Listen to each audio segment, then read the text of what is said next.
Good afternoon or morning, depending on when you are listening to this. My name is Connor Briggs. It is April 4th as of the time of this recording. Um, Dan will not be joining us today. As many of you already know, he's shouldering quite a bit of the tax responsibilities for this season, but we both felt that at this point it would be a great time to reach out to you guys. There's been a lot going on this month in the markets, and especially the last 48 hours. So we felt now would be a good time to put together our thoughts and let you kind of know what we feel the expectations are going forward. So we will get right into it. Some of the talking points that we'll go over, obviously the recent volatility in the markets, which has picked up substantially the last 2 days or so, today, yesterday. We're going to talk a little bit about the tariffs. So that this has been a talking point of this administration for quite a few months at this point. It's kind of gotten pushed out. But April 2nd, they kind of laid out their plans on those increase in tariffs. So we'll dig into that. We'll go over some of the jobs cuts and how that's going to impact the overall economy and what the outlook going forward will look like. There's still quite a few variables up in the air, even with the tariffs, even with the jobs cuts. So we'll dig into all of that. So far, 2025 year-to-date returns. This does not include these today or yesterday. So Dow Jones down 1.3. They had yesterday was a tough day across the board, down between 3 and 5%, and we're seeing a lot of the same today. A very controlled sell-off, which we'll get into. Nasdaq was down about 10. This is all as of April 1st. S&P down another 4.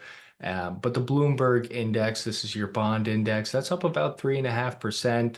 So while we have seen the market respond negatively to tariffs, which was the expectation, interest rates have fallen and fallen pretty fast.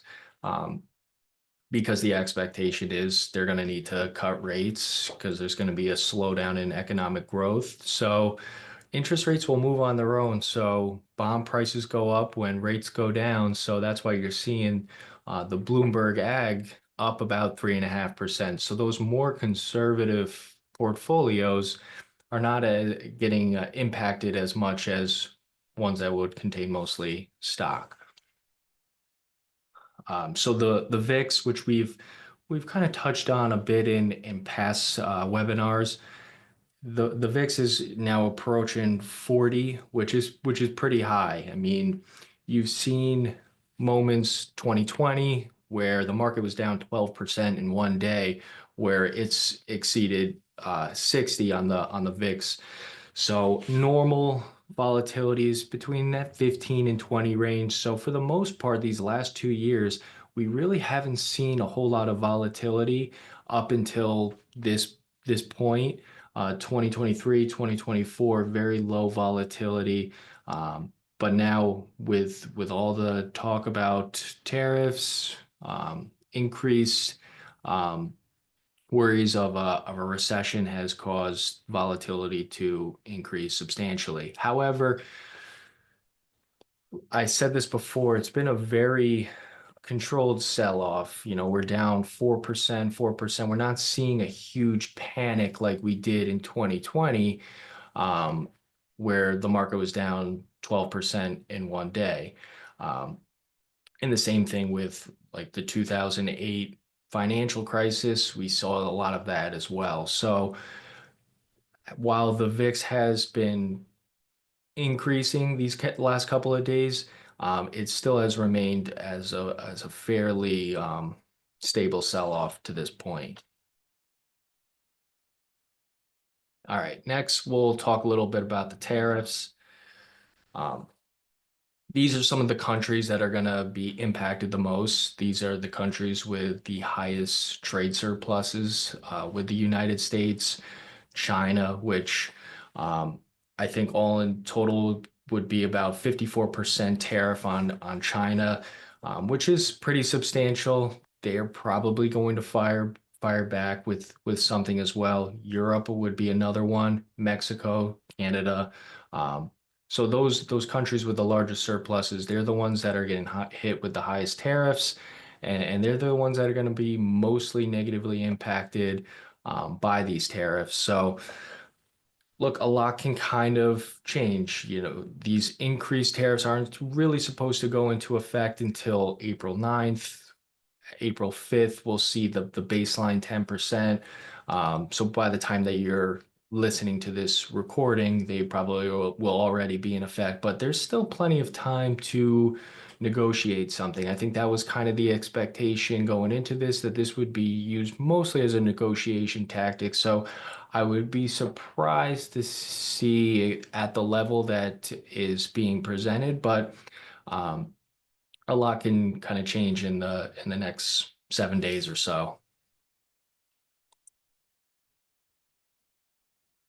So as far as past tariffs, now I will preface this by saying that we haven't really seen tariffs to this magnitude in quite some time, but in our last cycle, where 2018, where Trump imposed these tariffs, we did see a huge pullback in stocks. Stocks were down about 4% for the year in 2018. Some of the developed international markets down a little bit more. International got hit. Emerging markets, this is your Brazil, Russia, India, China. Those were down about 14%. Bonds were down a little bit. Core bonds pretty much broke even. And then the US dollar, typically speaking, the US dollar does well during tariffs. Strengthens the currency. So that was up about 4%. Now, if you look at it 3 years out, so this was the year following when they were implemented versus 3-year annualized returns. Stocks recovered nicely after the fact. They were up close to 17%, even in those international markets, which haven't really done as well over these last couple of years. They were still up about 6%, emerging markets 4. Bonds recovered nicely because the expectation is then they'll cut rates. So bonds will do well during a rate cutting environment, and the dollar kind of held steady where it was at. So it's important not to make rash decisions at this point.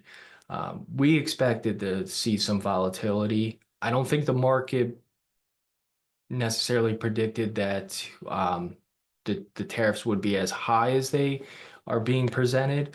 But nonetheless, they usually will price it in. Once the market kind of prices it in, then we go from there, and usually stocks will do pretty well. So, like I said, important not to make any rash decisions at this moment.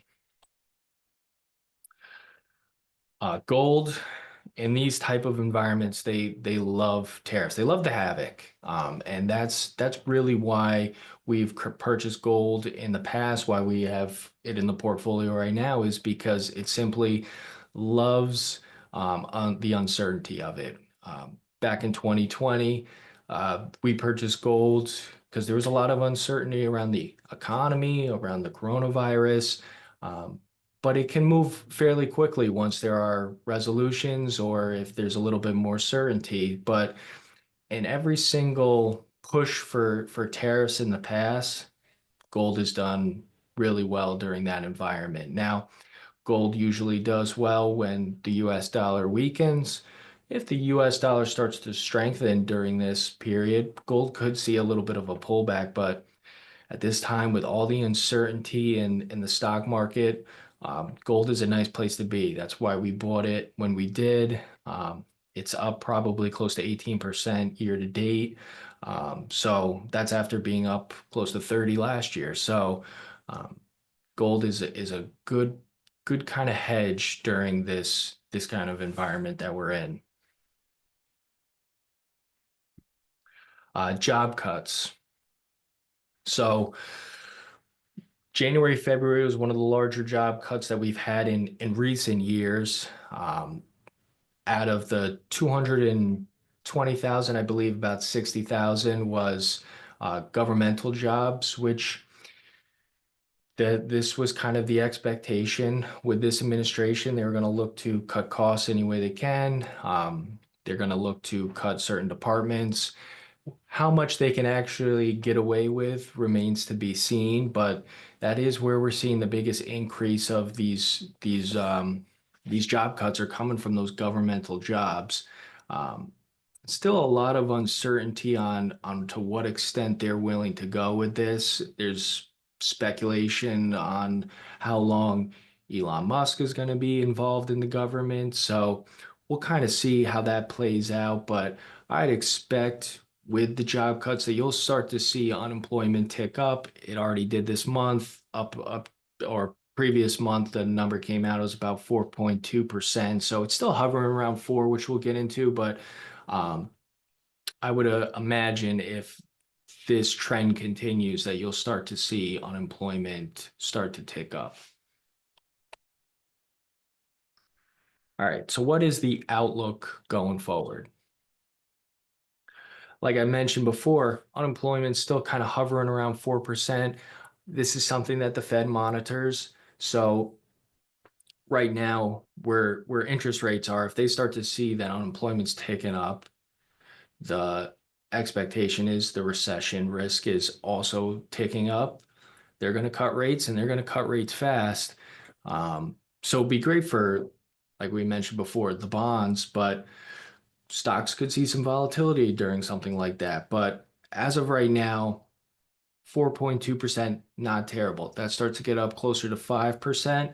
Um, then I think the Fed will start to sweat that out a bit. Again, we expect that that number will go up, especially considering the tariff implication on things could also cause companies to cut costs in different ways. Um, that could also lead to some higher unemployment. Inflation, obviously has been a big concern for quite a while. We've seen it come down to close to that 2%, then it ticked up a little bit over the last few months of 2024. And then so far this year, it's come down a little bit. We're at about 2.8 at the end of February. We should be getting our March numbers here soon. This is also another concern with tariffs. Obviously, the cost of goods going up um, could cause your inflation to start to increase once again. But where we are as an economy at this point, how the consumer is, it would be very tough to justify paying higher prices at this point. Because I mean, we've come off 2, 3 years of pretty high inflation, higher costs, and the consumer is starting to feel those higher prices. I mean, we've seen credit card debt at an all-time high for these last 3 years, but what we're not really seeing is credit card limits have also increased along the way, as well as interest rates on those. I mean, you're talking about 28% on a credit card debt or on a credit card interest rates.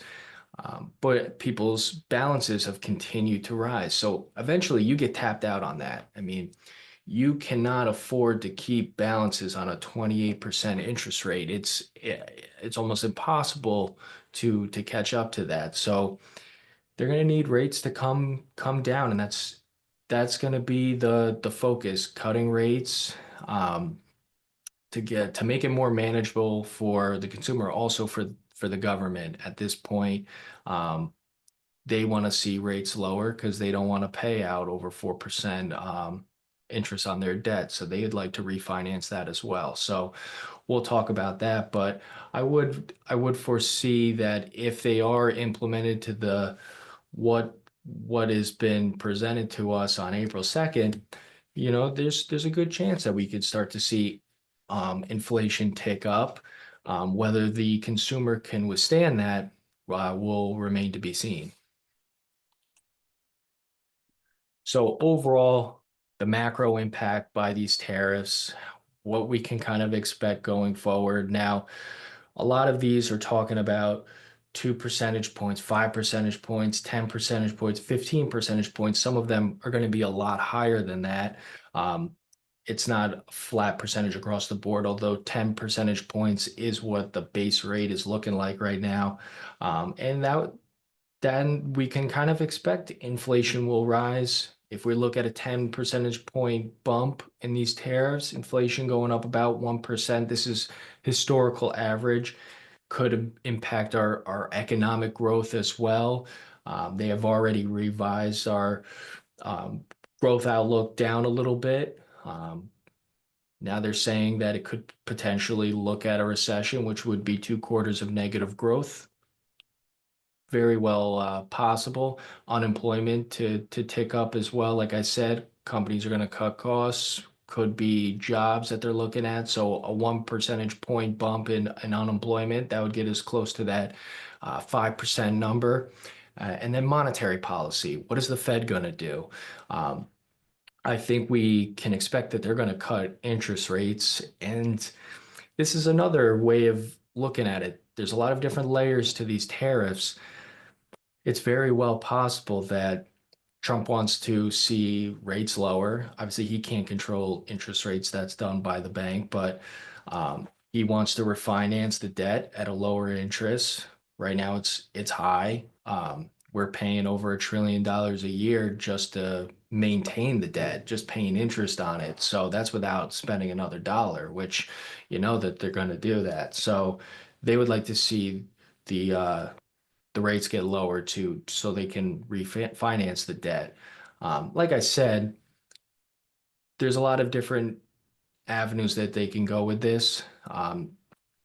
Trump shot higher than I think the market was anticipating, possibly to leave a little wiggle room to negotiate. So I'd be a little bit surprised, like I said, if we see it to the extent that is being presented, but anything could happen. And if it is at the level in which they're talking about, I think we're going to see some real big cuts in interest rates. 3, 4 cuts could certainly be on the table, but the Fed will probably need to be aggressive.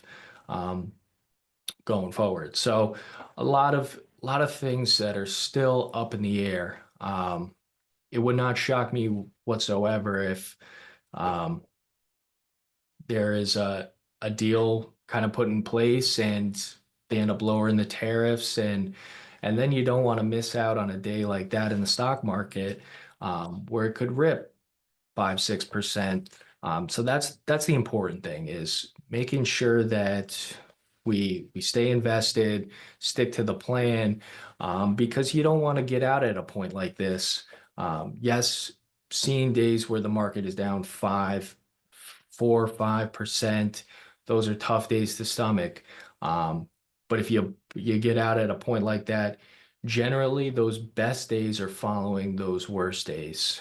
It's the same thing with 2020. It is the same thing with 2008. The best days in history have generally followed some of the worst days. So it's important to kind of stick to the plan.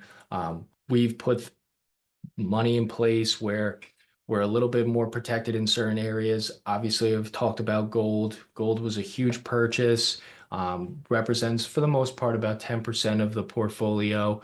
And it's a good thing that we did because stocks obviously off to a tough start. Um, Bonds have held their own, like I mentioned before. So the more conservative the portfolio probably isn't going to be as harshly impacted as the ones that are more aggressive. But listen, there's a lot to kind of unpack with all of this. I would say if you have any questions, you have any concerns, please feel free to reach out to Dan or myself. I'd rather talk through it than making a bad decision. So, like I said, reach out if you need anything. Enjoy your spring. Try not to focus too much on what's going on in the economy and in the stock market.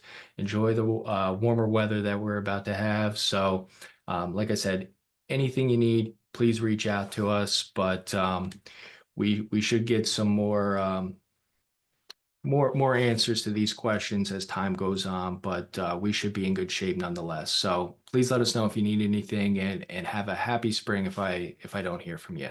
Take care.